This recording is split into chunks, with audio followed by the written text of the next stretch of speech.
இன்னைக்கு உலகத்தில் உள்ள எல்லா நிறைந்து கிடக்கக்கூடிய சபைகளில் என்ன நடக்கும் அப்படின்னு கேட்டா, தேவ நீதியை நிலைநிறுத்த எண்ண மாட்டார்கள். அவர்கள் சுய நீதியை, சுய கருத்தை, சுய உபதேசத்தை, சுய அந்த சுயத்தை வெளிப்படுத்துவாங்க. அவர்கள் பெருமை அந்த அப்படியாக இருக்கிறது என்பதை பார்க்கிறோம். யோபனுடைய புஸ்தகம் எழுதப்பட்ட ரகசியம், யோபனுடைய புஸ்தகத்திலே நாம் பார்க்கப்படும் போது, யோபு எந்த ஊருக்காரன்?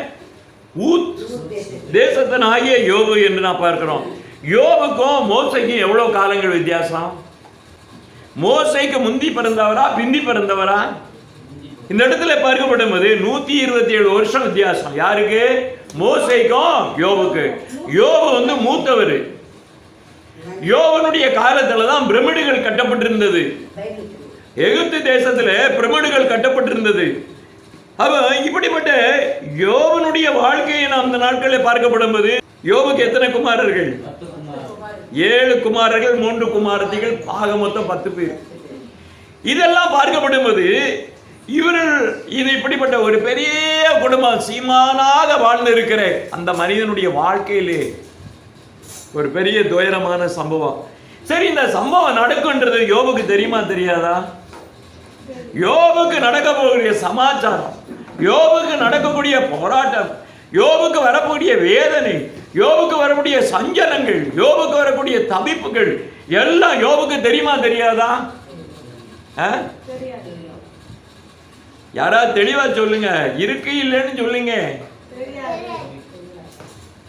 தெரியாதுன்றவங்களாம் கையை தூக்குங்க. நல்லா பாடம் படிச்சிருக்காங்க, ஜோரா கை தட்டுங்க. இது எல்லாமே தப்பு. பாடம் படிச்சதே தப்பு. அந்த அளவுக்கு நீங்க என்ன பண்றீங்க அப்படின்னா, ஏன் யோபு புஸ்தகம் எழுதப்பட்டிருக்கு, எதற்காக எழுதப்பட்டிருக்கு என்கிற ஒரு காரியத்தை நாம் புரிந்து கொள்ள வேண்டும். யோபு புஸ்தகம் எழுதப்பட்டதனுடைய நோக்கம் என்ன தெரியுமா? நாம் பரிசுத்தத்திலே நாம் நிலைத்திருக்க வேண்டும். பரிசுத்தத்துக்குரிய வழியை அங்கே போதிக்கிறார். பரிசுத்தத்துக்குள்ளே நாம் கடந்து வர வேண்டும். ஏன் அப்படின்னு கேட்டா, யோபு தேவனை தரிசிப்பதற்கு அவருக்கு என்ன ஆச்சு அப்படின்னா கொஞ்சம் தடை இருந்தது. தேவனை சந்திப்பதற்காக அதான் சொல்லப்பட்டிருக்கு, பரிசுத்தம் உள்ளவன் தேவனை தரிசிப்பான் என்று சொல்லப்பட்டிருக்கு. யோபனிடத்துல அவன் சுத்தமானவன், சன்மார்க்கன், பாவத்துக்கு விலகி இருக்கிற ஒரு நல்ல மனிதன் என்று ஆண்டவர் சாட்சி கொடுத்தார். ஆனால் ஒரு காரியம் என்னன்னு கேட்டீங்கன்னாக்க, இந்த வசனம் எதை உணர்த்துகிறது என்றால், நாம் பரிசுத்தத்திலே கடந்து போனால் மட்டும்தான் தேவ வருகையை பார்க்க முடியும், கர்த்தருடைய வருகையை சந்திக்க முடியும், தேவனுடைய வருகையை பார்ப்பதற்கு தகுதியை பெற முடியும். அந்த பரிசுத்தத்துக்குள்ளே இல்லை அப்படின்னா தேவனை தரிசிக்க முடியாது. இப்படிப்பட்ட நீதிமான் என்று சொல்லப்படுகிற அந்த யோபனுடைய வாழ்க்கையிலே அவனுக்கு நடப்புகிற சம்பவங்கள் எல்லாமே அவனுக்கு தெரியும். ஏன் அப்படின்னு கேட்டா, ஆண்டவர் சொல்லி இருக்கிறார், எந்த ஒரு காரியத்தையும் ஆண்டவர் சொல்லாம என்ன செய்ய மாட்டாரு, ஒரு காரியத்தையும் செய்ய மாட்டார் என்று தீர்க்கதரிசிகள் ஏற்கனவே என்ன செய்ய இருக்கிறாங்க, சொல்லி இருக்கிறாங்க என்பது உங்களுக்கு நல்லா தெரியும். எந்த தீர்க்கதரிசி சொல்லி இருக்கிறாருங்க? ஆமோசுடைய புத்தகம் 3:7 வசனத்தை வாசிங்க. கர்த்தராகிய ஆண்டவர் தீர்க்கதரிசிகளாகிய தம்முடைய ஊழியக்காரருக்கு தமது ரகசியத்தை வெளிப்படுத்தாமல் ஒரு காரியத்தை செய்ய மாட்டார். அப்ப யோபுக்கு ஆண்டவர் சொல்லியிருப்பாரா, சொல்லியிருக்க மாட்டாரா? சொல்லியிருப்பார். அப்போ தேவன் ஒரு மனிதன் ஆண்டவரோட இருக்கக்கூடிய மனிதன், ஆண்டவருடைய ஊழியக்காரன், ஆண்டவருடைய தாசனாக இந்த தேசத்துல என்ன நடக்கும் என்பதை ஒரு ஊழியக்காரன் சொல்ல வேண்டும்.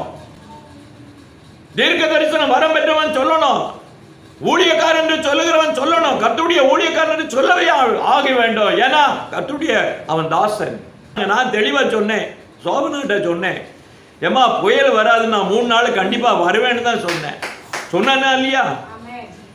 என்னைய மாதிரியே இன்னொரு ஊழியக்காரன் ஜெபம் பண்ணியிருக்காரு, அது நீ தான் சொன்னாரு. என்ன எல்லாரும் ஜெபம் பண்ணி என்ன பண்ணிட்டாங்கன்னா, சென்னை தாங்காது, சென்னையில பெரிய அழிவு வந்ததுன்னா ஜனங்கள் மீண்டெழ முடியாது. உங்களுடைய ஜனங்கள் துதிகள் எல்லாமே சென்னையில முழங்கினா தான் உலகத்துக்கே தெரியும். சென்னையில என் பெரிய எழுப்புதலும் தேவனுடைய வார்த்தைகளும் சென்னையில எழும்பினா தான் அந்த தேசத்திற்கு முதலாவதாக வெளிப்படும் என்று சொல்லி நான் சொல்லியிருந்தேன். அங்கேயும் அதே மாதிரி அந்த ஊழியக்காரர் சொன்னாரு, நாங்கள் குடும்பத்தில் எல்லாம் பாரப்பட்ட அந்த வீட்டில் தான் அவங்க சொல்லியிருக்கிறாங்க, கிறிஸ்மஸ் அன்னைக்கு எங்கள்கிட்ட வந்து பார்த்து எங்களை வந்து சந்திங்க, வாழ்த்து சொல்லுங்கன்னு சொல்லி இருக்கிறாங்க வயதான ஊழியக்காரர். இப்படியாக என்ன சொல்லுகிறேன்டா, அந்த மலையை திரும்பி போ என்று சொல்லி அவர் சொன்னாரு. அப்போ அந்த ஆற்றல் யாருக்கு இருந்திருக்கு? மோசைக்கு என்ன பண்ணாரு? செங்கடலை ரெண்டாக திறக்கும்படியாக கம்ப நீட்டினாரு, அந்த ஆயிப்போச்சு. ஆனா இது அப்படி இல்லை, அதை விட மோசம். எப்படின்னா அப்படியே சுத்திக்கிட்டு இருக்குது புயல், 100 கிலோமீட்டர் தூரத்துல பயங்கரமா சுத்திக்கிட்டு இருக்குது. அது எந்த பக்கம், அதாவது என்ன சொல்லுவாங்க, ராட்டினத்துல சுத்தி விடுவாங்க, எங்க நிற்கும் அப்படின்னே தெரியாது. அது மாதிரி எந்த திசைக்கு வருதுன்னே தெரியாது. எல்லா விஞ்ஞானிகள் எல்லாம் கலங்கி பைத்தியக்கார மாதிரி இப்ப கடந்துரும் அப்ப கடந்துரும். அது எங்க கிடக்குது? நைட் எல்லாம் திருப்பி ரவுண்ட் அடிக்குது. திருப்பி என்ன ஆச்சு அப்படின்னா இங்க வருது அங்க வருதுன்னா அரசாங்கத்துக்கு ஒண்ணுமே தெரியல. அது என்ன 50 சென்டிமீட்டர் மழை வருன்றது எவனை நினைச்சு பார்க்கல. வருஷத்துக்கே மொத்தத்துக்கு 45 சென்டிமீட்டர் வருஷம் மொத்தம் மழை பெய்யுமா மொத்தத்துக்கு. இது ஒரே நாள்ல 50 சென்டிமீட்டர் மழை ஊத்தி என்ன ஆச்சு அப்படின்னா குளிப்பாட்டிருச்சு. அப்போ இப்படியாக ஆண்டவர் எல்லாரும் போ போ அந்த பக்கம் போ அந்த பக்கம் விரட்டினாங்க. எங்க ஜபம் இல்லாம இருக்குதோ அந்த பக்கம் திரும்பிருச்சு மழை. பாண்டிச்சேரி விழுப்புரத்துல உள்ள ஒழுங்கா ஜபம் பண்ணி இருந்தா அங்க போயிருக்குமா? இங்க நிறைய ஜபம் பண்ணி இருக்கா, தப்பிச்சுக்கிடுச்சு. எங்க எங்க ஜபம் பண்ணி அங்க திரும்பிருச்சு. மோசையினுடைய பலத்தை இங்க ஊழியக்காரனுக்கு கொடுத்திருக்கிறாரு. இவங்க என்ன பண்ணாங்க? கடலினுடைய எல்லாத்தையும் அந்த பக்கம் என்ன பண்ணிட்டாங்க? புயல் அந்த பக்கம் அனுப்பிச்சிட்டாங்க. கர்த்தருக்கு ஸ்தோத்திரம்.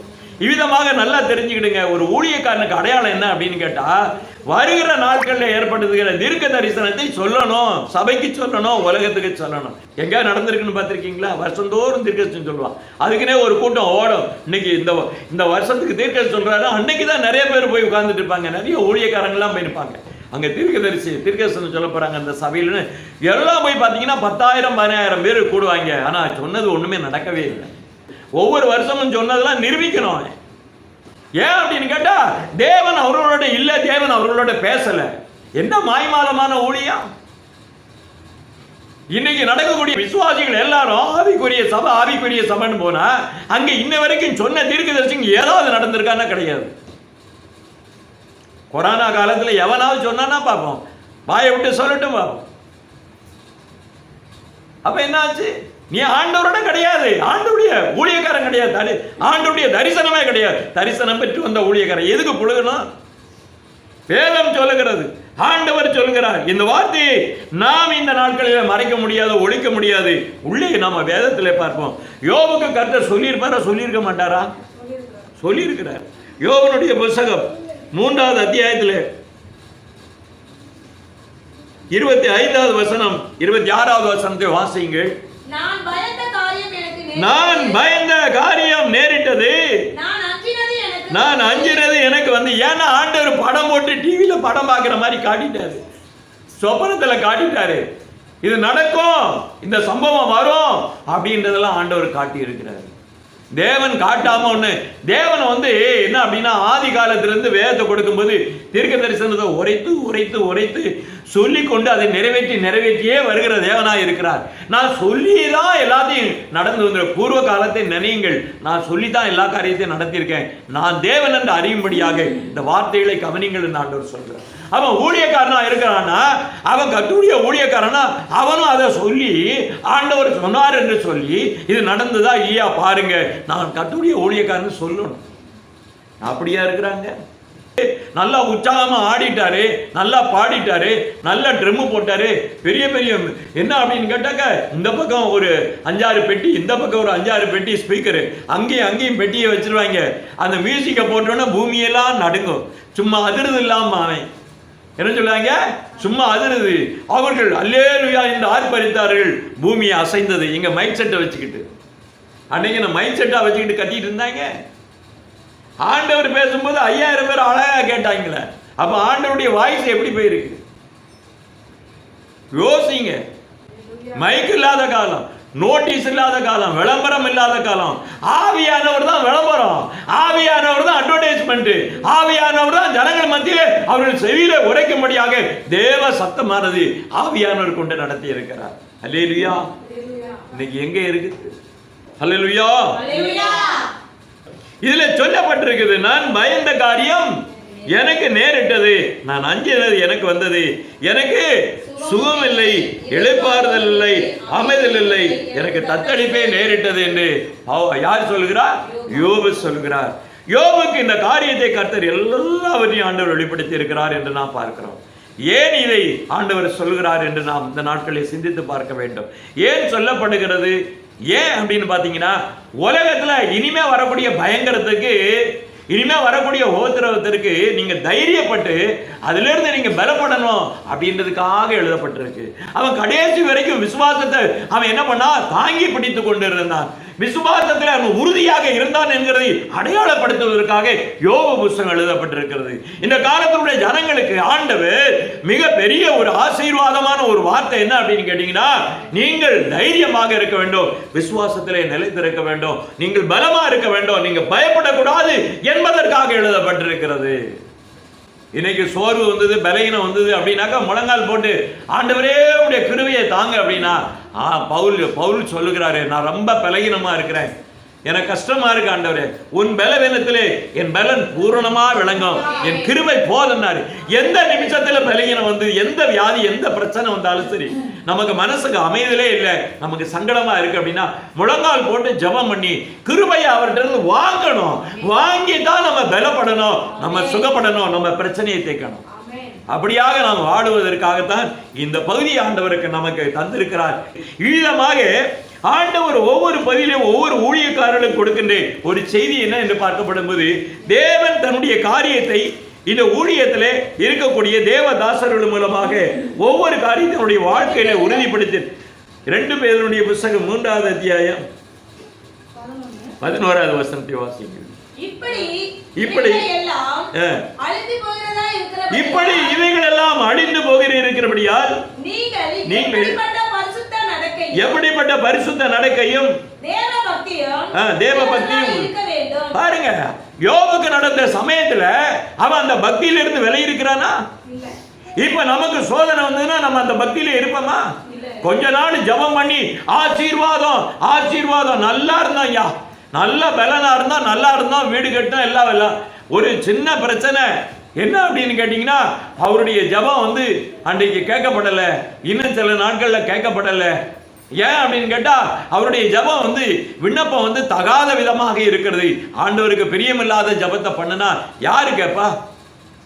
ஆண்டவருக்கு பிரியமாக நாம் கேட்க வேண்டும், ஆண்டவரை பிரியமாக நாம் நடக்க வேண்டும், ஆண்டவர் சித்தத்தின்படியாய் நாம் கேட்க வேண்டும். எல்லாவற்றிலும் ஆண்டவரை இயேசு கிறிஸ்து சிலுவையில் இருக்கப்படும் போது ஆயிலும் உம்முடைய சித்தத்தின்படி என்று தான் சொல்லுகிறார். மருவ மலையில ஜெபம் பண்ணும்போது, கெத்செமனேயிலே ஜெபம் பண்ணும்போது கூட அவர் அப்படித்தான் சொன்னார் என்று நான் பார்க்கிறோம். அப்படி ஜெபம் பண்ணும்போது வேர்வையெல்லாம் ரத்த துளிகளாய் விழுந்தது. ஊக்கமான ஜெபம், பலமான ஜெபம், அதை நம்ம செய்யறதுக்கு முடியுமா? அந்த மாதிரி முழங்கால் யுத்தம் பண்றதுக்கு தயாரா? அந்த அளவுக்கு ஜெபிப்பதற்கு திராணி இருக்குதா? அந்த அளவுக்கு நமக்குள்ள அந்த தைரியம் இருக்கிறதா? அந்த பக்தி இருக்க வேண்டும். அப்படியாக இந்த நாட்களிலே மனிதர்கள் எல்லாருடைய பக்தியிலையும் வீக்கா இருக்கிறாங்க, பரிசுத்தத்திலையும் வீக்கா இருக்கிறாங்க, எல்லாவற்றிலும் வல்லமையும் கிடையாது, ஒண்ணும் கிடையாது. வேற எங்க இருந்து அவங்களுக்கு சமாதானம், சபைக்கு சமாதானம் வரும்? நல்லா யோசனை பண்ண வேண்டும். முதலாவதாக நான் 5 ரூபா வச்சிருந்தேன்னா 2 ரூபா கேட்டா கொடுக்க முடியும். என்கிட்ட இல்லைன்னா நான் உங்களுக்கு எப்படி வரும்? பாத்திரத்துல இருந்தாதான் குழம்பு வரும், சால்னா வரும், குழம்பு உள்ள பீஸ் எல்லாம் வரும். உள்ள இல்லைன்னா எங்க இருந்து பீஸ்னா தான் புரியுது, இவங்களுக்கு இருந்தா தான் வரும். அது மாதிரி இவங்கள்ட்ட இருந்தா தானே கொடுக்கறதுக்கு. ஆவிக்குரிய வரங்களையும் வாக்குகளையும் வல்லமைகளையும் பெற்றிருந்தா, கிருபையை பெற்றிருந்தா தான் கொடுக்க முடியும். இவங்கள்ட்ட இல்லைன்னா கொடுக்க முடியாது. அப்படிதான் நிறைய சபைகளில் இன்னைக்கு பார்க்கப்படும் போது ரொம்ப வேதனையான ஒரு சூழ்நிலை அவங்கெல்லாம் சொல்லுகிறதை நான் பார்க்கிறேன்.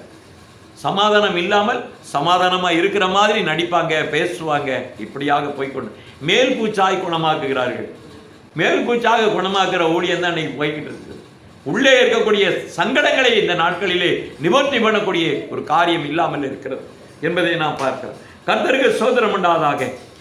ஆண்டவர் சொல்லுகிறார், நீங்கள் கரையற்றவர்களாக, பிழை இல்லாதவர்களாக, சமாதானத்தோட தேவ சன்னதியிலே, அப்ப ஆலயத்திலே இருக்கிறவர்கள், தேவ சமூகத்திலே இருக்கிறவர்கள் எப்படிப்பட்டவர்களா இருக்கணும்? கரையற்றவர்களா இருக்க வேண்டும், பிழையற்றவர்களா இருக்க வேண்டும், சமாதானத்தோட அவருடைய சமூகத்தில் இருக்கணும். ஆமா, அப்பதான் நாம அவரை தரிசிக்க முடியும், அவருடைய சமூகத்திலே பெற்றுக்கொள்ள முடியும். அப்படிப்பட்ட ஜனங்களாக இன்றைக்கு நாம் இருக்கிறோமா? அப்படிப்பட்ட தன்மையிலே நாம ஆண்டவர் நடத்த சித்தமுள்ளவராக இருக்கிறார். நம்மளை நடத்துறவங்க அப்படி நடத்துறாங்களா? சிலர் விசுவாசித்தார்கள், சிலர் விசுவாசிக்கவில்லை என்று அங்கே பவுல் எழுதுகிறார். அப்போஸ்தலர் புத்தகம் 28வது அத்தியாயத்திலே 18வது வசனத்தை வாசிங்கள். அவர்கள் நியாயம் விசாரித்த போது மரணத்துக்கு ஏதுவான குற்றம் ஒன்றும் என்னிடத்தில் காணாதபடியினால் என்னை விடுதலையாக்க மனதாயிருந்தார்கள். இதுல என்ன தெரியுது அப்படின்னு பார்த்தா, தேவனுடைய ஊழியத்தை செய்யற ஒருத்தனையும் ஜெயில போட்டாலும் குற்றத்தை நிரூபிக்க முடியாது. அவர்களுடைய குற்றம் தண்டனைக்குரியதா இருக்காது. மரணத்துக்கு ஏதுவான பாவமும் அவர்கள் செய்ய மாட்டார்கள். ஆனா அப்படின்னால அன்னைக்கு என்ன பண்ணாங்க அப்படின்னா, நியாய தீர்ப்பிலே ஊழியம் செய்யறவர்களுக்கு மேல குற்றமே வராது. நீதிமான் மேல குற்றம் சுமத்தவே முடியாது. தேவனுடைய ஊழியக்காரர்கள் மேல குற்றம் சுமத்த முடியாது. ஆனாலும் அரசாங்கம் சொல்லும், நீதிமன்றம் சொல்லும், இருக்கிற இந்த பேய் முடிச்ச நிறைய கேசுகள் இருக்கு இல்லையா, அதுதான் அந்த கலவரத்தை பண்ணுது, இந்த இடைஞ்சல்கள் பண்ணுது. ஏன்னா அது பேய்கள் என்ன பண்ணும், அந்த வேலையை தான் செய்யும். பேய் கூட்டங்கள் சும்மா இருக்குமா? ஏதாவது கலவரம் பண்ணிக்கிட்டே இருக்கும். இப்படிதான் தன் தேசங்களிலே அதே மாதிரி நான் பார்க்கப்படும் போது ஆண்டவராக இருக்கிற இயேசு கிறிஸ்துவினுடைய ஊழியத்திலேயும் கூட தீர்ப்பு எப்படியாக இருந்தது? லூக்காவுடைய புத்தகம் 23வது அத்தியாயம் 15வது வசனத்தை நான் பார்க்கப்படும் போது, எந்த ஊழியக்காரர்கள் மேலேயும் யாரும் என்ன செய்யக்கூடாது அப்படின்னா, குற்றம் சுமத்தினாலும் எவனும் நிரூபிக்க முடியாது, அவர்கள் விடுதலை ஆவார்கள். அப்படிதான் வேதம் சொல்லிக் கொண்டிருக்கிறது. எவனும் தைரியப்பட்டு வெளியில ஊழியத்துக்கு போறதற்கு இன்றைக்கு மனது இருக்கிறீர்கள் என்றால் மனது இல்லை. வாசிங்க 23:15 வாசிங்க. உங்களை ஏரோதினிடத்திற்கும் அனுப்பினேன், அவனும் இவரிடத்தில் குற்றம் காணவில்லை. அன்றைக்கு ஏரோது ராஜா கூட இவருடைய குற்றமே இல்லை, இவர் தண்டனைக்குரிய பாவம் செய்யல, மரணத்துக்கு எதுவான பாவமும் செய்யல என்று அவன் விடுவித்தார். இவன் ஒன்றும் செய்யவில்லையே. அப்ப என்ன அர்த்தம்? இயேசு கிறிஸ்து மேல குற்றம் சுமத்த முடியல, குற்றத்தை சாட்டி நிரூபிக்க முடியாது. தேவனுடைய ஊழியக்காரங்க அன்னைக்கு பார்த்தா அப்போஸ்தலர் நாட்கள் இருந்து இயேசு கிறிஸ்து காலம் தொடங்கி அப்போஸ்தலருடைய காலம் முதலாவது திருச்சபையில் இருந்து எல்லாவரையும் சிறைச்சாலையில போட்டாங்க. ஊழியம் செய்தா சிறைச்சாலைக்கு போவாங்க. அந்த உலகத்துல கோர்ட்ல சாட்சி சொல்லுவாங்க. நிறைய பேர் என் கூட இருந்த ஊழியக்காரர் மிஸ்டர் சோனி மத்திய பிரதேசத்துல ஊழியம் பண்ணுகிறாரு. அவர் என்ன பண்ணாரு, பிரசங்கம் பண்ணினாரு அப்படின்னு சொல்லிட்டு மதம் மாற்றினாருன்னு சொல்லி அடிச்சு கொண்டு போய் ஜெயில போட்டாங்க. மேஜிஸ்ட்ரேட் சொன்னாரு, என்னப்பா இது, எனக்கு வேலையே அதுதான், நான் ஏசப்பாவுக்காகத்தான் நான் வாழ்ந்துட்டு இருக்கேன், நான் இங்க கோர்ட்ல சொல்லுவேன், கோர்ட்ல சொல்றதுக்கு ஆண்டவர் வேதத்துல இதே இப்படிதான் பேசுறாரு. அப்போஸ்தலன் பவுல் மாதிரியே பேசுறாரு, ஏசப்பா மாதிரியே பேசுறாரு. அன்றைக்கு இயேசுவை என்ன பண்ணாங்க, நீதிமன்றத்திலே கொண்டு வந்தார்கள். அப்போஸ்தலரை நீதிமன்றத்திலே கொண்டு வந்தார்கள். என்னை நீதிமன்றத்தில் கொண்டு வந்திருக்க எனக்கு ரொம்ப சந்தோஷம், என்னை அடிச்சாலும் உதைச்சாலும் நான் ஏசப்பாவை சொல்லுவேன் அப்படின்னாரு. இவனை 15 நாள் ரிமாண்ட் பண்ணுப்பா, அப்புறம் அவுத்து விடுங்கப்பான்னாரு. 15 நாள் உள்ள போனாரு. திருப்பி ஒரு நாள் பிரசங்கத்தையே இதெல்லாம் பண்ணக்கூடாதுன்னாரு. போனாரு, திருப்பியும் பிரசங்கம் பண்ணாரு. திருப்பியும் பிடிச்சு கொண்டு வந்து போட்டானுங்க, கையை அடிச்சுட்டு கையெல்லாம் உடச்சிட்டானுங்க. திருப்பி என்ன பண்ணாரு அப்படின்னா, அந்த வேதனையெல்லாம் சுகமான ஏசப்பா சுகம் கொடுங்க, நான் திருப்பி ஊழியத்துக்கு. திருப்பி என்ன பண்ணாரு, ஊழியம் பண்ணாரு. 3ஆம் தரமா அடிச்சு ஜெயில போட்டானுங்க. 5 வாட்டி அடிச்சிருக்கிறாங்க, காரை உடைச்சு விட்டாங்க.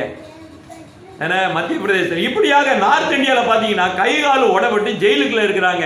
நார்த் இந்தியாவில் ஊழியம் செய்யறவங்க எல்லாருமே ஜெயிலுக்கு போய் வராம யாரும் கிடையாது. அப்போஸ்தலனாகிய பவுல் 5 தரம் 40 அடிகள், ஒன்றுக்கு குறைய 40 அடிகள். அப்படின்னா என்ன அர்த்தம்? 39 சாட்டை மெலாட்டினால அடிச்சாச்சுன்னா கறி பிச்சுக்கிட்டு வரும், அதை வச்சு அடிச்சிருக்கிறாங்க. எத்தனை வாட்டி? 5 தரம் அடிச்சிருக்கிறாங்க. அவ்வளோ பெரிய வேதனையை தாங்கி இருக்கிறாரு. எப்படிதான் அடித்தாலும் சரி, அவர்கள் எல்லாரும் என்ன செய்கிறார்கள் என்றால் தேவனுக்காக அந்த பரீட்சையில் இருந்து அவர்கள் ஜெயித்தார்கள். ஏன் அப்படின்னா அந்த யோவனுடைய புத்தகத்தை அவர்கள் நினைத்து பார்க்கிறார்கள், பவுல் அப்போஸ்தலனுடைய புத்தகத்தை நினைத்து பார்க்கிறார்கள். இன்னைக்கு எல்லா ஊழியக்காரங்களும் என்ன ஊழியம் பண்றா? நல்லா டெய்லி பிரியாணி இருக்குதா? மத்தியானம் பிரியாணி இல்லாத ஊழியக்காரனே கிடையாது. கேட்டா என்ன சொல்லலாம் தெரியுமா? நீங்கள் கொளுத்த கன்றுகளை போல வளருவீர்கள் சொல்றான், அதான் ஆசீர்வாதம்னு சொல்றாங்க. இன்னைக்கு இப்படியா சொல்லி இருக்கு. ஒவ்வொரு ஊழியக்காரனும் சாட்சி கொடுத்தானா சிறைச்சாலைக்கு போவான், தண்டனை அனுபவிப்பாங்க, வேதனை அனுபவிப்பாங்க, சங்கடங்களை அனுபவிப்பாங்க. இப்படிப்பட்ட ஊழியத்தை இன்னைக்கு யாரும் செய்யறது இல்லைங்க. எல்லாம் ஊழியமெல்லாம் இல்லைங்க, சும்மா ஏதோ பேருக்காக ஜனங்களை ஏமாற்றி கொண்டு இருக்கிற ஊழியம். இதை கொண்டு பரலோகத்தில் யாரும் போக முடியாது. அவனும் போக மாட்டான், யாரையும் போக விட மாட்டான். கர்த்தருடைய வருகையிலே என்ன செய்வார்கள் என்பது அவன் பிரியமா உங்களுக்கு பேசிட்டா உங்களுக்கு அவன் பிரியமா இருந்து அப்படின்னே சில ஊழியக்காரங்கள் என்ன பண்ணுவாங்க, தங்களுக்கு பிரியமான ஊழியக்காரர்களை போதர்களை சேர்த்து கொண்டு அவனை பின்பற்றி இந்த உலகத்தில் போய்கிட்டு இருக்காங்கன்னு ஆண்டவரே ஏற்கனவே சொல்லியிருக்கிறார். பிரியமான ஊழியர்கள் எப்படின்னா டான்ஸ் இருக்கும், மிமிக்ரி இருக்கும், அப்புறம் என்ன பண்ணுவாங்க, நல்ல பாட்டு இருக்கும், விதவிதமாக சினிமாவில் என்னென்ன வருதோ அதெல்லாம் இங்கே முன்னக்கூட்டி இங்கே செய்வாங்க. இப்படிப்பட்ட இடத்துக்கு போய் இன்னைக்கு ஜனங்கள் எப்படி போக போகிறாங்கன்னே தெரியல. அவர்கள் என்ன அதிகாலமே தொடங்கி, அதிகாலமே என்ன அர்த்தம், 4-5 மணிக்கெல்லாம் போய் என்ன பண்ணுவாங்க, தெருவில் அப்பவே பிரசங்கம் பண்ணுறாங்க.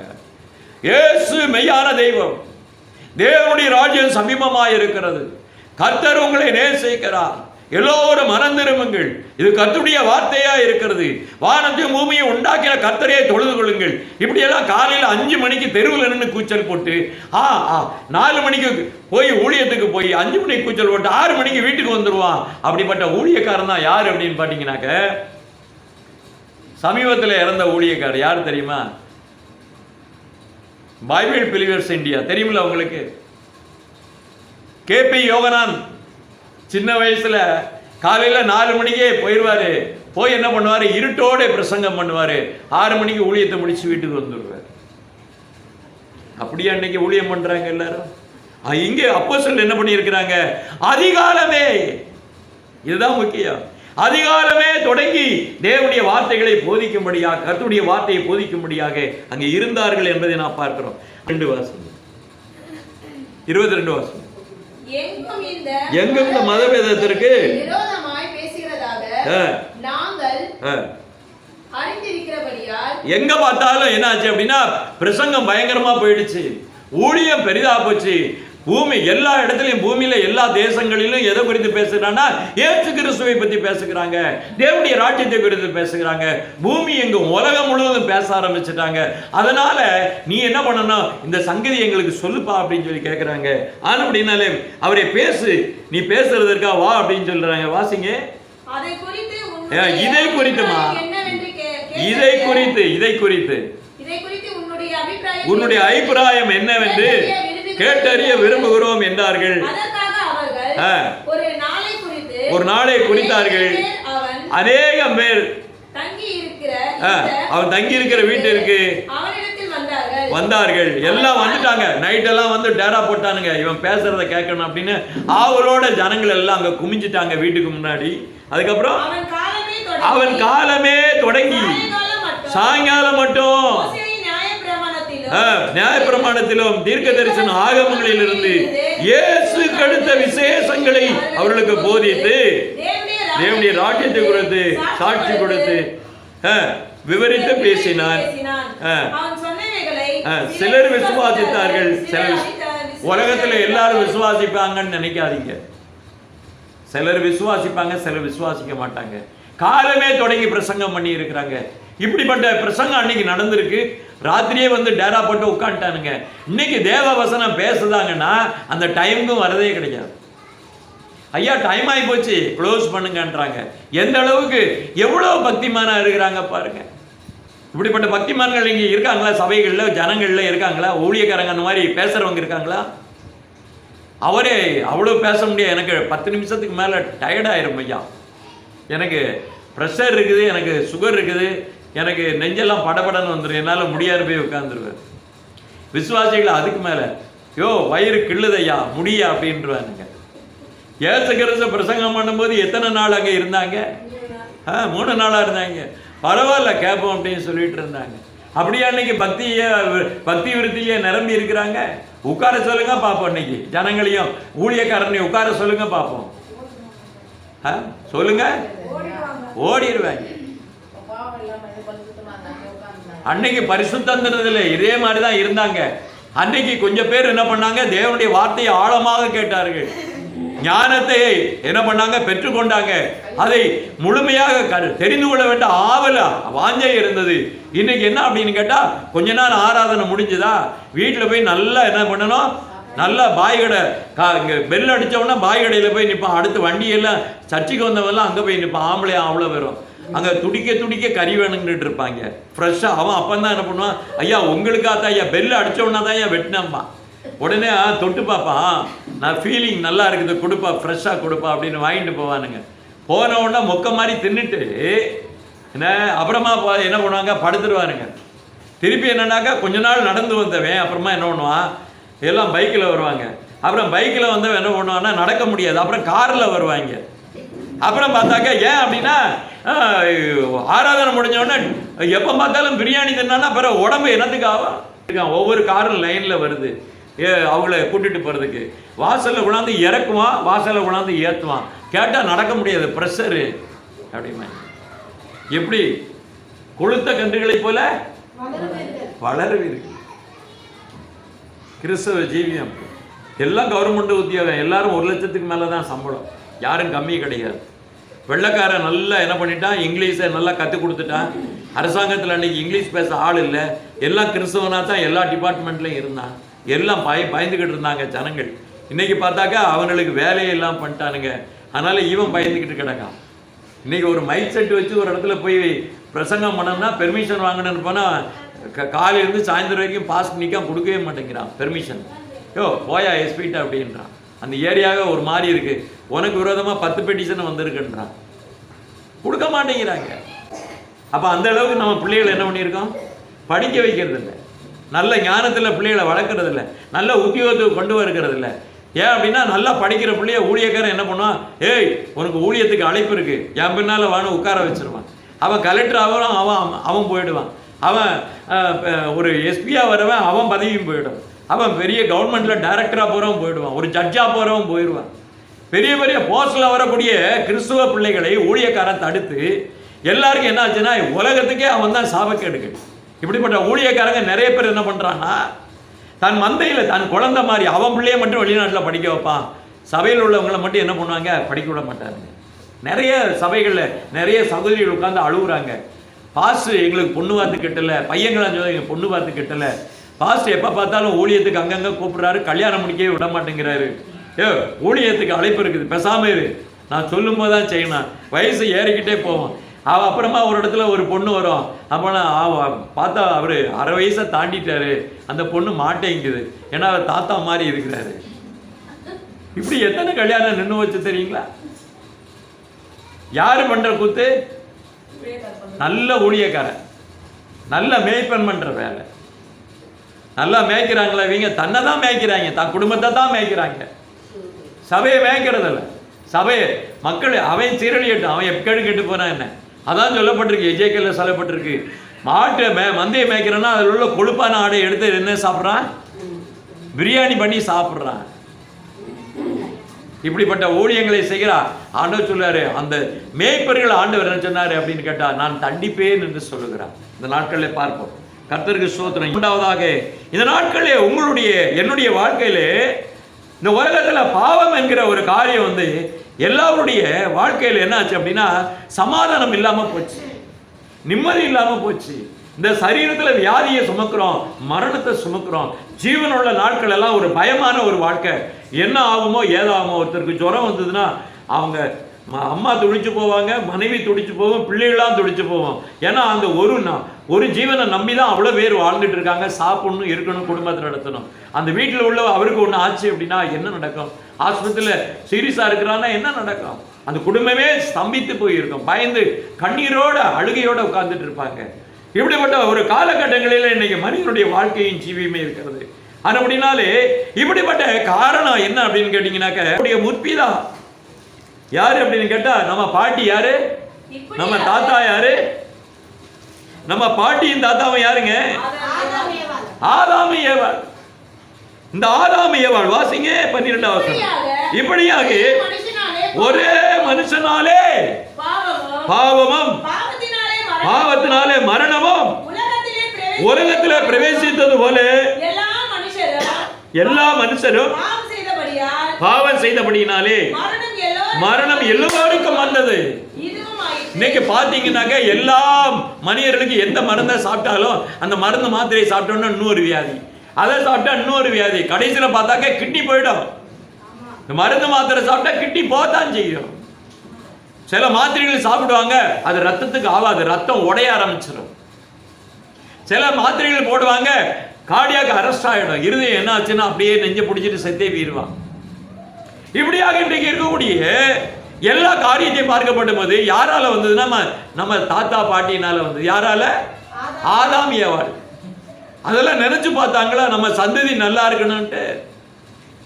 அவங்க பண்ண பாவத்தினால இன்னைக்கு உலகத்துல எல்லா மனிதர்களுக்கும் என்ன ஆச்சுன்னா இந்த பாவத்தினாலே வரக்கூடிய இந்த மரணமானது இன்றைக்கு எல்லாவரையும் ஆள்கொண்டு இருக்கிறது.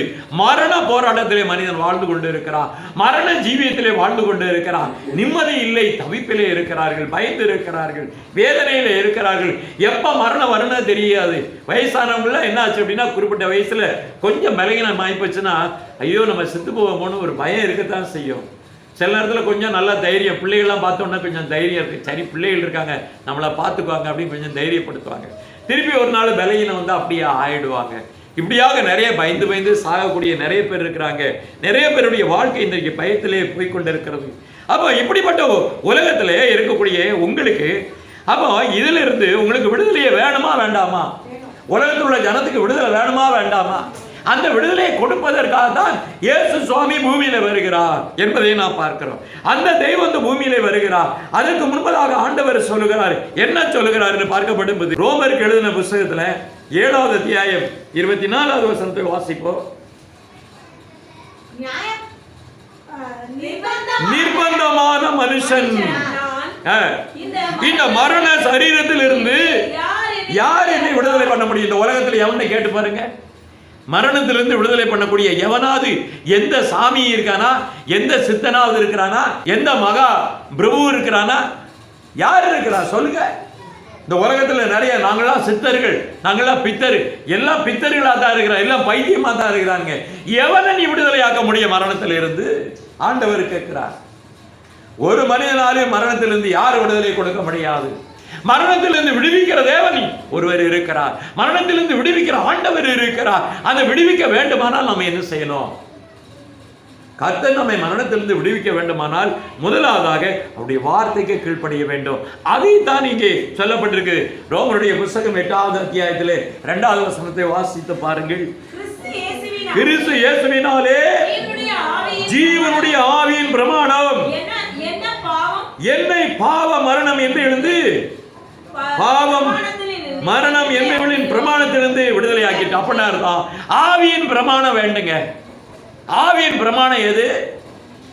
தேவன் கொடுத்த 10 கற்பனை நீங்க கை கொள்ளல, உங்களால முடியல.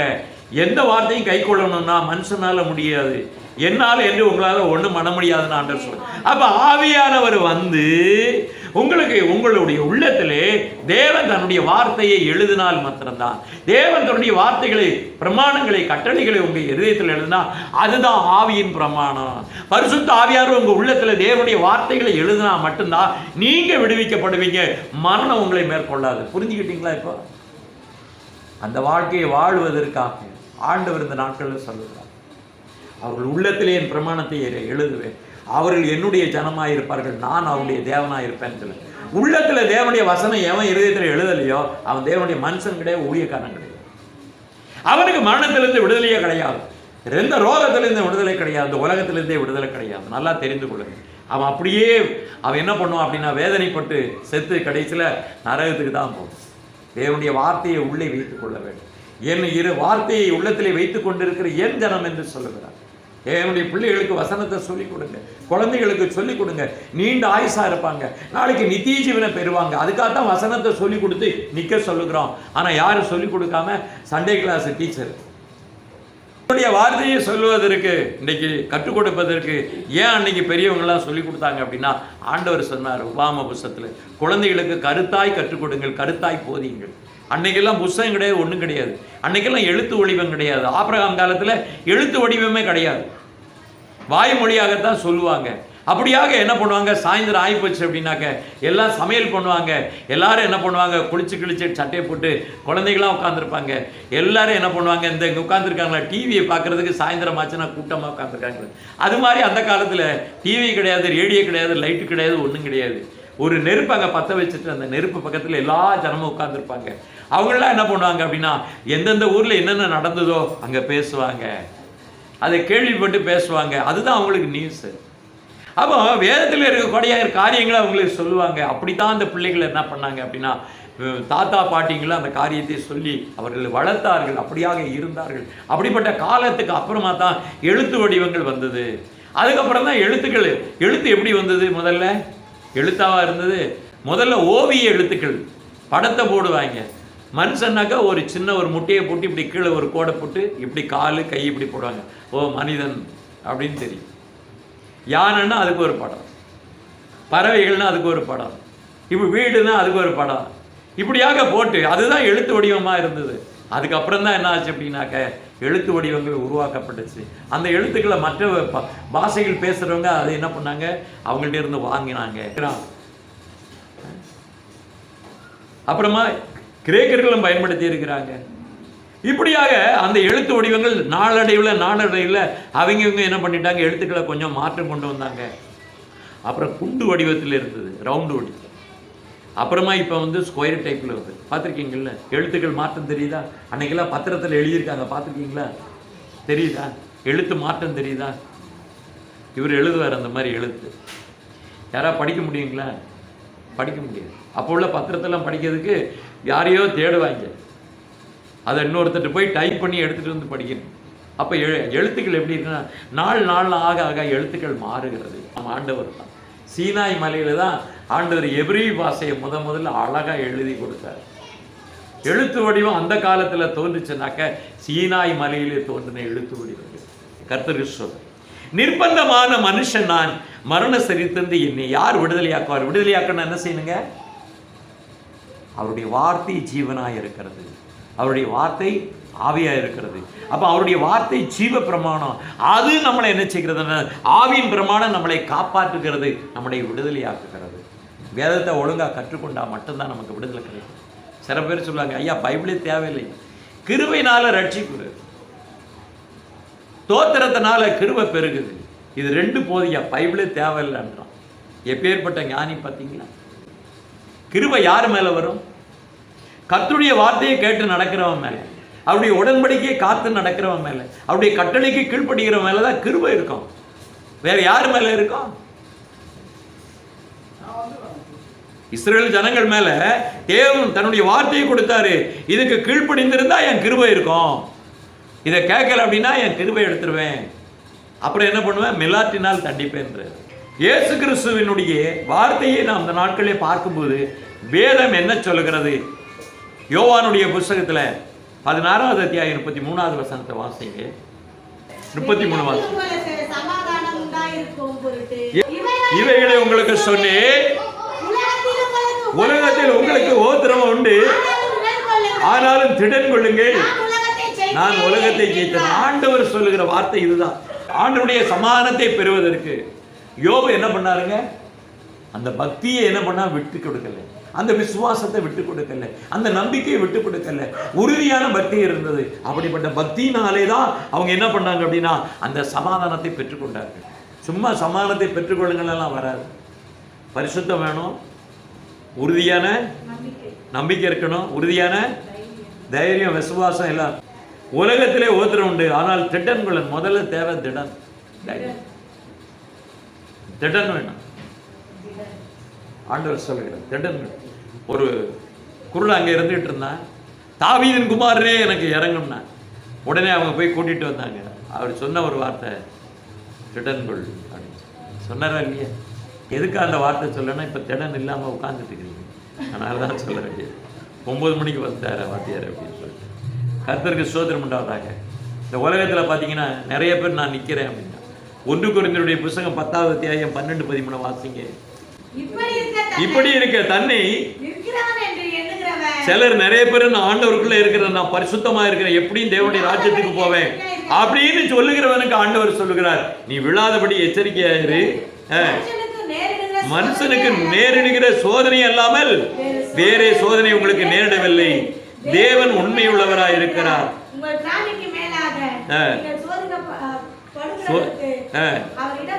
இடம் கொடாமல் சோதனையை தாங்கத்தக்கதாக தப்பித்துக் கொள்ளும்படியான போக்கை உண்டாக்கும். இன்னைக்கு நிறைய பேருடைய வாழ்க்கையில ஒரு பயம் இருக்குது, ரொம்ப சோதிக்கப்படும். உண்மையான தேவனுடைய பிள்ளைகளுக்கு ஆண்டவர் சொல்கிறாரு, ஒரு திராணிக்கு மேல அந்த சோதனை அவர் சோதிக்கிற கர்த்தர் கிடையாது, நல்லா தெரிஞ்சுக்கொள்ளுங்க. சாத்தான் அவங்கள சோதிக்கிறான். நீங்க பாவத்தில் இழுக்கப்பட்டு நீங்க சோதிக்கப்படுகிறீங்க. பாவத்தில் இச்சை உண்டாக்கப்பட்டு பாவம் அதுக்கப்புறம் கற்பம் தெரித்து அப்புறமா என்னாச்சு சோதிக்கப்படுறீங்க. ஆண்டவர் என்ன சொல்ல, நான் சோதிக்கிற கர்த்தர் அல்ல என்று சொல்லுகிறார். ஆனா அப்படிப்பட்ட சோதனையிலும் கூட என்ன நோக்கி நீங்க கூப்பிடும் போது அதுல இருந்து நான் உன்னை காப்பாற்றுறேன் என்ற, அதுல இருந்து உன்னை நான் காப்பாற்றுவேன் என்று சொல்லுகிறார். அதுல இருந்து தப்பித்துக் கொள்ள வைப்பேன் என்று சொல்லுகிறார். புரியுதுங்களா ஐயா? புரியுதா புரியலையா? நான் சோதிக்கிற கர்த்தர் அல்ல என்று சொல்லுகிறார். நான் சோதிக்கிறேன்னு எவனா சொல்லாத அப்படின்னு சொல்லுகிறார். நான் கர்த்தரால் நான் சோதிக்கப்பட்டேன் என்று ஒருவனும் சொல்லாதிருப்பானாக அந்த கர்த்தர் சொல்லுகிறார். அப்படி சொன்னா சாபம், அப்படி சொன்னா ஆண்டவராலே தண்டனை வரும். ஆண்டவர் என்ன சோதிக்கிறார் அப்படி சொன்னா அவனுக்கு தண்டனை தான் கிடைக்கும். ஆண்டவர் சோதிக்கிற கொடுமையை உள்ள கர்த்தர் இல்லை, கொடுமையான தேவன் அல்ல. நீங்க போய் என்ன பண்றீங்க, உங்க வழியில போய் நீங்க பாவத்துல சிக்குண்டு, உலகத்துல சிக்குண்டு, எண்ணத்துல சிக்குண்டு, யோசனையில சிக்குண்டு, பெரிய எஸ்டிமேட்டை போட்டு கடைசியில் என்ன பண்ணுவான், கடன் வாங்கி வீடை கட்டுவான். கடைசியில் அந்த கடனுக்கு வட்டி கட்ட முடியாம அந்த வீடை அடுத்தவன்ட்ட வித்துட்டு கடன் அடைச்சிட்டு தெருவில் போவான். இடமும் பெயரும் வீடும் பெயரும். இதுக்கு ஆண்டவராயா அது பலி, ஆண்டவர் மேல பழிய போடுவாங்க. என்ன ஆலோசனையின் கர்த்தர் அவர் இருக்கிறார். எதா இருந்தாலும் அவர்கிட்ட கேட்டு செய்யணும். சொல்லலை அப்படின்னா ஊழியக்காரங்கள்ட்ட கேட்கணும். நல்ல யோசனைப்பட்டு யோசனையோட ஒவ்வொரு காரியத்தையும் ஒவ்வொரு ஸ்டெப்பையும் செய்யணும். சுய இச்சையில சுய ஞானத்துல யோசனை பண்ணி நீங்க நடந்தீங்கன்னா வம்பா போயிருவீங்க. அப்புறம் உங்களை காப்பாத்துறதுக்கு ஆண்டவரே என்னை ரொம்ப சோதிக்கிறிய ஆண்டவரே அப்படின்னா உங்களை திருப்பி என்ன பண்ணார் அப்படின்னா லெட்டர் ரைட்டு உங்களை ஆண்டவர் வாங்குவார். நானும் உன்னைய சோதிக்க வைக்கிறேன். நிறைய பேர் என்ன பண்ணாங்க, லவ் மேரேஜ் பண்ணி சீரழிஞ்சுக்கிட்டு ஒரு பிள்ளையை கொடுத்துட்டு அவன் பாட்டில் ஓடிடுவேன். அவன் இன்னொன்று அங்கே போய் செட் பண்ணிடுவேன். அதுக்கப்புறம் அதே ரோட்டில் விட்டுட்டு இன்னொன்று போயிடுவேன். அப்புறம் போலீஸ் ஸ்டேஷனில் என் புருஷனை காண அங்கே கம்ப்ளைண்ட் கொடுப்பாங்க. அதே இன்னொரு பொம்பளையும் ஏமா இதே ஆள் பேர் தான் இன்னொரு கம்ப்ளைண்ட் இருக்குமா. அப்புறம் மூணாவது ஒரு கம்ப்ளைண்ட் வரும். கடைசியில் பார்த்தா பேப்பரில் டிவியில் உக்காந்து அவன் 6 கல்யாணம் முடிச்சிருக்கிறானா. எந்த பொண்டாட்டிக்கையா அவன் புருஷன்?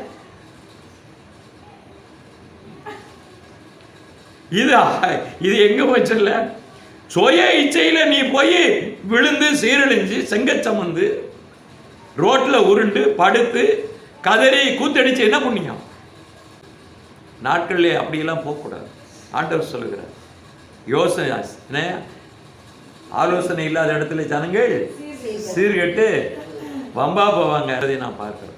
கலாத்தியர் புஸ்தகம் 6ஆம் அத்தியாயம் 7-8 வசனத்தை வாசிங்க. மோசம் போகாதிருங்க. ஆமா, நீ என்ன பண்ண, என்ன குத்தடிச்சா போய் அனுபவிச்சுட்டு வா. நீ என்ன பண்ண, நீ என்னத்தை விதைச்சியோ அதை தான் நீ அறுக்க முடியும். நீ என்ன கிரிய ஒன்னா பாவம் பண்ணியோ அந்த தண்டனையை நீ அனுபவிச்சுதான் ஆகணும். இன்னைக்கு அப்படித்தான் நிறைய பேருடைய வாழ்க்கை போய்கொண்டிருக்கிறது. மோசம் போகாதிருங்கள் என்றார் அங்கே சொல்லப்பட்டிருக்கிறது. இன்னைக்கு நிறைய பேர் மோசம் போய் கொண்டிருக்கிறது அவருடைய வாழ்க்கையில நாம் பார்க்கிறோம். கர்த்தருடைய நாமத்துக்கு ஸ்தோத்திரம் உண்டாவதாக. வாசிங்க, அதுக்கு அடுத்த வசனத்தை வாசிங்க. தன் மாமிசத்துக்கு என்று விதைக்கிறவன். அப்ப மாமிச இச்சையில நீங்க போவீங்க, மாமிச இச்சையின்படி நடப்பீங்க, உலகத்தின் பிரகாரமா ஜீவிப்பீங்க. உங்களுக்கு என்ன இருக்கும் அப்படின்னா அறுவடை என்ன இருக்கும்? என்ன இருக்கும்? மாமிசத்தின்படியா உங்களுக்கு அழிவுதான் கிடைக்கும். அப்ப ஆவிக்கென்று நம்ம வாழணும். பரிசுத்த ஆவியினாலே நாம் என்ன செய்யணும்? தேவனுடைய ஆவினாலே பிறந்து தேவனுடைய ஆவினாலே வளர்ந்து கனி கொடுத்து நன்றாக வாழ்ந்து ஜீவித்து நித்திய ஜீவனை சுதந்திரிக்கணுமா? இல்ல மாமிசத்தின்படி போறீங்களா?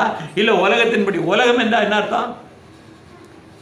வா, உலகம் என்றால் என்ன? உலகம் என்றால் என்ன ஐயா?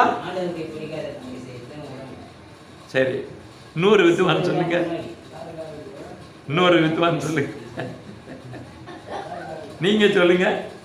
உலகம் என்றால் பாவம். பாவ வாழ்க்கை தான் உலகம். அதுக்காக வீடு வேண்டாம், கார் வேண்டாம், பைக் வேண்டாம், ஸ்கூட்டர் வேண்டாம், வீட்டில் அது பொருள் இது வாங்க வேண்டாம் அப்படின்னு சொன்னா அவர் பைத்தியம். நீ அதை சேர்க்கக்கூடாது, நீ காசு பண்ண நிறைய வச்சிருக்க அப்படிலாம் வைக்கக்கூடாது அப்படிலாம் பைத்தியம். அப்படியெல்லாம் சொல்லக்கூடாது. தேவன் ஆசீர்வாதம் ஒரு பக்கம் இருக்குது. கர்த்தர் ஆபிரகாமை ஆசீர்வதித்தார், சீமானாக இருந்தான். நிறைய பேருக்கு அள்ளி கொடுத்த யோபு இருந்தார், நிறைய சீமானாக வாழ்ந்தார்கள். ஆண்டவருடைய ஆசீர்வாதம் அது உலகம் கிடையாது. உலகம் என்பது என்ன அப்படின்னா, சுய இச்சையில, சுய ஞானத்துல, உலகத்துல பேராசை பிடிச்சு அலைகிறாங்க. பாத்தீங்களா, உலகத்துடைய பாவ வாழ்க்கை வாழ்றான் பாருங்க, அதுதான் உலகம். அவர்கள் மாமிசத்துக்கு விதைக்கிறவர்கள் மாமிசத்தினால் என்ன செய்வாங்க, அழிவை அடைவார்கள் என்று நான் பார்க்கிறோம். எபிரேயருடைய புத்தகம் 12வது அத்தியாயம் 5வது வசனத்தை வாசிங்க. அன்றியும் என் மகனே கர்த்தருடைய சிட்சையை அற்பமாக எண்ணாதே, அவரால் கடிந்து கொள்ளப்படும் போது சோர்ந்து போகாதே. கர்த்தர் எவனிடத்தில் அன்பு கூறுகிறாரோ அவனை அவர் சிட்சித்து தாம் சேர்த்துக் கொள்ளுகிற அந்த எந்த மகனையும் தண்டிக்கிறார். பிள்ளைகளுக்கு ஆண்டவர் என்ன பண்றாரு, எந்த பிள்ளையும் ஆண்டவர் என்ன பண்றாரு, எதுக்கு தண்டிக்கிறாரு, ஏன் சிட்சிக்கிறாரு? அந்த உணர்வு உங்களுக்கு வேணும், தாய் தகப்பனுக்கு வேணும். அதுதான் நான் சொல்ல வரேன். தாய் தகப்பனுக்கு அந்த உணர்வே இல்லை. ஆண்டவருக்கு எந்த சிந்தனை, எந்த யோசனை இருக்கோ அதன்படி நம்ம இல்லை. நம்ம பிள்ளைகளை சிட்சிச்சு வளர்க்கல அப்படின்னா அந்த பிள்ளைகள் கடைசியில் எப்படி போவாங்க? வாசிங்க 8வது வசனம். எல்லாருக்கும் கிடைக்கும் சிட்சை உங்களுக்கு கிடைக்காது இருந்தால் நீங்கள் புத்திரராயிராமல் வேசியின் பிள்ளைகளா. அப்போ ஒரு பிள்ளைய நம்ம கண்டிச்சு வளர்க்கலன்னா அந்த பிள்ளை கடைசியில் எப்படி போவோம்? வேசியின் பிள்ளை. நமக்கு கெட்ட பேர் தான் வரும், நமக்கு அவ பேர் தான் வரும். என்னையா பிள்ளை பெற்றிருக்கிறான் அப்படின்னு சொல்லி தான் வரும். பெற்றோர்கள் சரியில்லைன்னு வரும். அப்புறம் என்ன ஆகும்? பெற்றவங்களுக்கு என்ன பேரும்? வேற பேர் வைப்பாங்க. அதுதான் இங்க சொல்லப்பட்டிருக்கு. இது தேவையா உங்களுக்கு? இது நமக்கு வேணுமா ஐயா? உங்க பிள்ளைகளை நீங்க கண்டிச்சு வளர்க்கல அப்படின்னா நீங்க யாருடைய பிள்ளையா வச்சிருக்கிறீங்க? அப்ப நம்ம யாரு, நமக்கு என்ன பேரு? இதுக்கெல்லாம் அந்த வசனத்துக்கு செவி கொடுக்காம நீங்க வாழ்ந்தீங்க அப்படின்னா உங்களுடைய பிள்ளைகளுடைய நிலைமை ரொம்ப ரொம்ப கேவலமா இருக்கும். அதை தான் ஆண்டவர் சொல்லுகிறார். அவன் ரட்சிக்கப்படணும் அப்படின்றதுக்காக ஆண்டவர் சிட்சிக்கிறது போல அவன் நல்லா இருக்கணும்னு நினைச்சு நீங்க சிட்சிக்கணும். உயிரை கொடுத்தா சிக்கணும், மண்டையை உடைச்சாலும் ரத்தத்தை சிந்தினாலும் சரி. கள்ளக்குறிச்சியில் செத்த வியாபாரமெல்லாம் உங்களுக்கு தெரியும்னு நினைக்கிறேன். எவ்வளோ குடும்பங்கள் பாருங்க, எல்லா பிள்ளைகளும் எல்லாம் நிறைய பேர் குடிச்சு செத்துருக்கான். அவ்வளோ பார்த்தா கல்யாணம் முடிச்சு முட்டு பிள்ளைகள் கையில் கை குழந்தைகள் கதறுது, அழுது, ஐயோ செத்துட்டானு சொல்லி ஏகப்பட்ட பேர் செத்துருக்காங்க. எத்தனை குடும்பம் அழிஞ்சு கொண்டு இருக்கிறது. இதில் ஆண்டவர் சொல்லுகிறார் என்ன அப்படின்னு கேட்டாக்க, சிட்சிக்க வேண்டும் என்று ஆண்டவர் சொல்லுகிறார். கர்த்தருடைய சிட்சையை அற்பமாய் நினைக்க கூடாது என்று சொல்லுகிறார். இன்னைக்கு ஊழியக்காரங்களா விசுவாசிகளா இருந்தாலும் சரி, ஆண்டவர் சில நேரத்தில் சில சிகிச்சையை கொடுப்பார். தவறான ஒரு வழிகளில் போவாங்க, தவறான காரியங்களை செய்வாங்க. ஆண்டவர் சில நேரத்தில் ஊழியக்காரனாக இருந்தாலும் பார்க்க மாட்டார், யாராக இருந்தாலும் பார்க்க மாட்டார். சில சிகிச்சையை கொடுப்பாரு. அதில் அவன் மனம் திரும்பணும், அவன் ரட்சிக்கப்படணும் என்று ஆண்டவர் விரும்புகிறார்.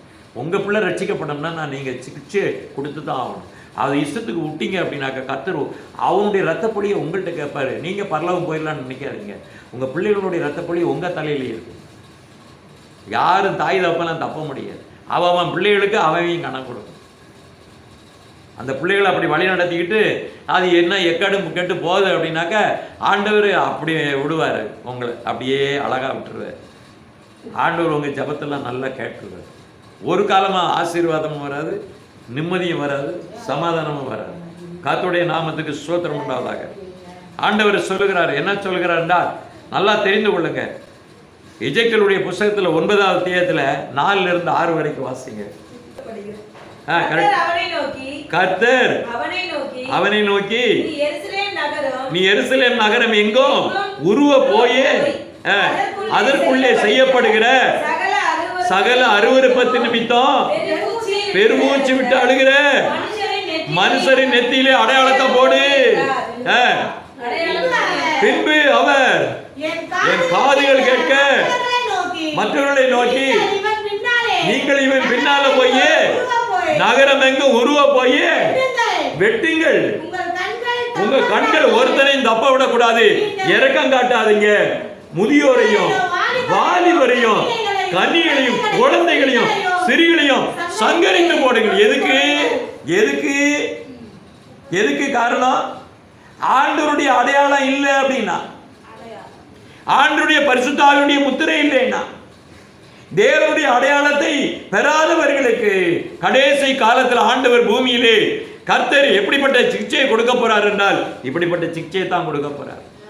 இப்படிப்பட்ட ஒருத்தன் செய்யக்கூடிய சபையில நடக்கக்கூடிய அநியாயங்கள், அட்டுழியங்கள், ஜனங்கள் பண்ணுகிற பெரிய மோசடிகள், அரசாங்கம் செய்கிற காரியங்கள், பிரபுக்கள் செய்கிற காரியங்கள், மூப்பர்கள் செய்கிற காரியங்கள், எல்லாருடைய அநியாயத்தை அக்கிரமத்தையும் கண்டித்து கண்ணீர் விட்டு கதறி அழுகிறான் பாருங்க, கண்ணீர் ஜெபம் பண்றான் பாருங்க, அவனுக்கு தான் ஆண்டவர் முத்திரை போடுறாரு. அவனை மட்டும் ஆண்டவர் தப்ப விடுவாரு. மற்றவனெல்லாம் ஒரு வேளை விடாத, குழந்தைய கூட விடாத, பெண்களை விடாத, எல்லாத்தையும் வெட்டி ஏறிங்கடான்றார்.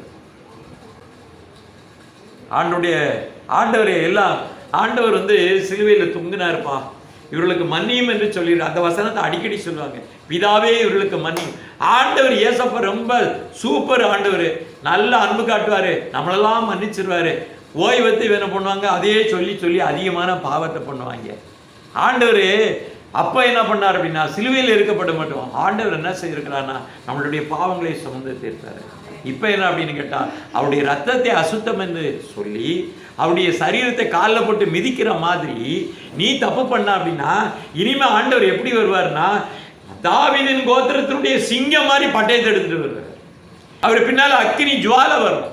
ஒருவனை தப்ப விடாதபடி தேவ தூதர்கள் இறங்குவாங்க. இதுதான் இங்கே இருக்கக்கூடிய சம்பவம். ஆண்டவர் ரொம்ப அருமையான ஆண்டவர். நம்மளை உற்றுவார் அப்படின்னு எவனும் நம்ப முடியாது. எல்லாத்தையும் போட்டு தள்ளிடுவார். இனிமே ஆண்டவர் வரப்போறாரு. எப்படி வராரு? அக்கினி ஜுவாலையோட வருகிறார், கர்ஜிக்கிற சிங்கமாக வருகிறார். தாவி யூத கோத்திரத்து சிங்கம் என்று சொல்லப்பட்டிருக்கிறது. ஆண்டவர் பரிசுத்தமும் பயங்கரமாக வருகிறார். அவருடைய வருகைக்காக நம்ம உட்கார்ந்து இருக்கிறோம். இப்ப கூட நம்ம பரிசுத்தம் இல்லை, நம்ம திரும்பல, நம்ம இன்னும் மனம் மாறல, ஆண்டவருக்குள்ள ஒழுங்கா வரல அப்படின்னா நம்ம நிலைமை என்ன ஆகும் யோசித்து பாருங்க.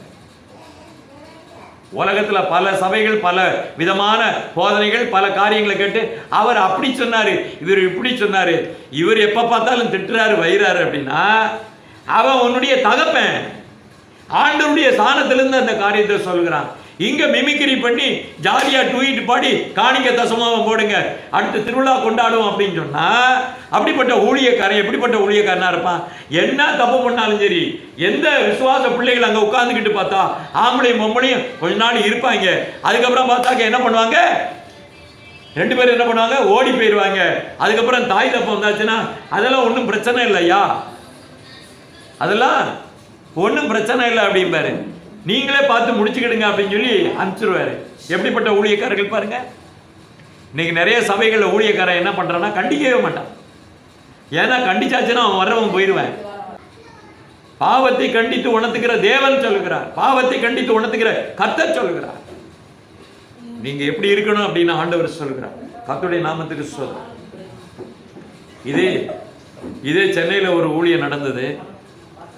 ஒரு பொண்ணு வந்தது, அழகான பொண்ணு, ட்ரெஸ் எல்லாம் மாடர்ன் ட்ரெஸ் போட்டுட்டு வந்தது. பாஸ்ட் இங்கேருந்து பார்த்தாரு, அந்த பொண்ணை கூப்பிட்டாரு. தாய் தாப்பா எங்கன்னு கேட்டார். அதோ அங்கே இருக்காரு. கூப்பிட்டாங்க. இனிமேல் நீங்கள் சபைக்கு வராதிங்கன்னு கையெழுத்துக்கிட்டார். Modern dress. எத்தனை பேரை நீ கெடுக்கிறதுக்கு வந்திருக்கிற? நீ அசிங்கமாக ட்ரெஸ்ஸை போடுவ, ஒரு மாதிரியா ட்ரெஸ்ஸை போடுவ, எல்லாம் ஒன்றையே பார்ப்பான். தேவனை எங்கே பார்ப்பான்? அதனால் தயவுசெய்து நீங்கள் வராதிங்க. ஊழியக்காரன் சொல்கிறாரு, வெளியில் போ அப்படின்னா. அப்படிப்பட்ட ஊழியக்காரர் தான் தெரியுமா உங்களுக்கு? அந்த ஊழியக்காரர் யாருன்னு? பாஸ்டர் சுந்தரம் முதல்ல இருந்தார் பார்த்தீங்களா, அவர். இப்படிப்பட்ட மூத்த ஊழியக்காரங்களா இருக்கணுங்க. இப்படிப்பட்ட தகுதி உள்ள ஊழியக்காரங்களா இருக்கணும். சபை பரிசுத்தத்திலே நடக்கணும், விசுவாசத்திலே நிரம்பி இருக்கணும், பக்தியிலே இருக்கணும். அப்பந்தான் தேவனை தரிசிக்க முடியும், பரலோகத்துக்கு போக முடியும். இந்த எண்ணத்துல தான் ஊழியக்காரன் சிந்தனையை கொண்டு போக வேண்டும். இப்படியாக இந்த இடத்திலே சொல்லப்பட்டிருக்கு. அப்படினாலே மோசம் போகாதிருங்கள் அப்படி என்று ஆண்டவர் சொல்லுகிறார். தேவ பக்தி உள்ளவர்களை சோதனை நின்று ரட்சிக்கவும் அக்கிரமக்காரரை ஆக்கினைக்குள்ளாக நியாய தீர்ப்புக்காக வைக்க ஆண்டவர் அறிந்திருக்க. ஆண்டவர் விடவே மாட்டார், எவனையும் பார்க்க மாட்டார். அவன் எந்த ஊழியக்காரன், எந்த விசுவாசி, எந்த மூப்பரு எந்த பெரிய பிஸ்தா அதெல்லாம் பார்க்கவே மாட்டார். கர்த்தர் விடவே மாட்டார். பாவம் செய்தியா சபைக்குள்ள ஆண்டவர் உனக்கு முத்திரை இல்லை. பரிசுத்தவான் தேவனுடைய பிள்ளைகள் அழுது ஜெபிக்கிற பிள்ளைகளுக்கு முத்திரை, உனக்கு முத்திரையா கிடையாது. கடைசியில் என்ன பண்ணுவாங்க அப்படின்னு கேட்டாக்க ஆண்டவர் சொல்லுகிறார். ஆண்டவர் முதல்ல எங்கிருந்து தொடங்குறாருயா நியாயம் விசாரிப்ப? சபையில இருந்து தான் தொடங்குறாரு. புறஜாதிகளும் தெரியாது. முதல்ல உன்னையே தான் முதல்ல என்ன செய்யணும்? விசாரிக்க வேண்டும் என்று கர்த்தர் சொல்லுகிறார். ஆனால் அப்படினாலே அக்கிரமக்காரர்களை ஆக்கிரமிக்குள்ளாக தீர்க்க போகிற தேவன் தேவ பக்தியுடையவர்களை மாற்றினதான் சோதனை என்று கர்த்தர் ரட்சிக்க போகிறார். கர்த்தருடைய நாமத்துக்கு ஸ்தோத்திரம் உண்டாவதாக. 1 பேதுருடைய புத்தகம் 5வது அத்தியாயம் 8-9 வசனத்தை வாசிங்க. இப்படி இருக்க நீங்கள் அதிக ஜாக்கிரதை உள்ளவர்களாய். எப்படிப்பட்ட ஜாக்கிரதைங்க? அதிகமான ஜாக்கிரதை, அதிகமான ஜாக்கிரதை வேண்டும். உங்கள் விசுவாசத்தோடு தைரியத்தையும். முதல்ல என்ன சொல்றாரு? தெளிந்த புத்தி வேணும். ஏமா முதல்ல என்ன வேணும்? வசனத்துல தெளிவு வேணும், சத்தியத்துல தெளிவு வேணும், எல்லாத்துலயும் வேதத்துல நல்ல தெளிவு வேணும். தெளிவே இல்லையே. தெளிந்த புத்தி வேணும்ன்றார். தெளிந்த புத்தி உள்ளவர்களா இருந்து விழித்திருங்கள். எதுல? வசனத்துல, சத்தியத்துல. அதுக்கப்புறம் ஏனெனில் உங்கள் எதிராளியாகி பிசாசனவன். ஏங்க கெர்ச்சிக்கிற சிங்கம்னா என்ன அர்த்தங்க? ஏங்க கெர்ச்சிக்கிற சிங்கம்ன்றது இயேசு கிறிஸ்து. இவன் யாரு அப்படின்னா கெர்ச்சிக்கிற சிங்கம் போல, அது மாதிரி ஏமாத்துக்கார போல. சிங்கம் போலன்னா அவன் சிங்கம் கிடையாது. பின்னால இருந்து சாத்தான் சிங்கம் மாதிரி கூவுறான், வேஷம் போட்டு ஆடுறான். புரியுதா? இப்ப அப்போ ஒரிஜினல் தேவனுடைய ஊழியக்காரனுக்கு அந்திகிறிஸ்துக்கு வித்தியாசம் தெரியாம வாழ்ந்துட்டு இருக்கீங்கன்னு அர்த்தம். வசனத்தையே ஒழுங்கா படிக்க முடியல. தெளிவு பாருங்க. கெர்ச்சிக்கிற சிங்கம் போலன்னு சொல்லி இருக்கு. அம்மையார்கிட்ட கேட்டா உடனே யாரு கேட்டா? அது யாருங்க? கெர்ச்சிக்கிற சிங்கம் போலன்னா யாரு? நடிக்கிறவன், ஏமாத்துறவன், ஏமாத்துக்காரன், பிசாசு. கெர்ச்சிக்கிற சிங்கம் என்றால் தாவீதின் யூத கோத்திரத்து சிங்கம் ஆண்டவராய் இயேசு. புரியுதா? இப்ப எம்புட்டு தான் தலையாட்டி, எம்புட்டு தான் கர்த்தருக்கு ஸ்தோத்திரம். எக்கட வாசிங்க. அவன் என்ன பண்ண போறான்னு பாருங்க. கெர்ச்சிக்கிற எவனை விழுங்கலாம் என்று தெரியும். யாரை தேடுறான்? யாரை தேடுறான்? விசுவாசத்துல பலகீனமா இருக்கிறவன், வசனம் தெரியாதவன், தெளிவில்லாதவனை சாத்தா முழுங்கிட்டு போயிடுறான்.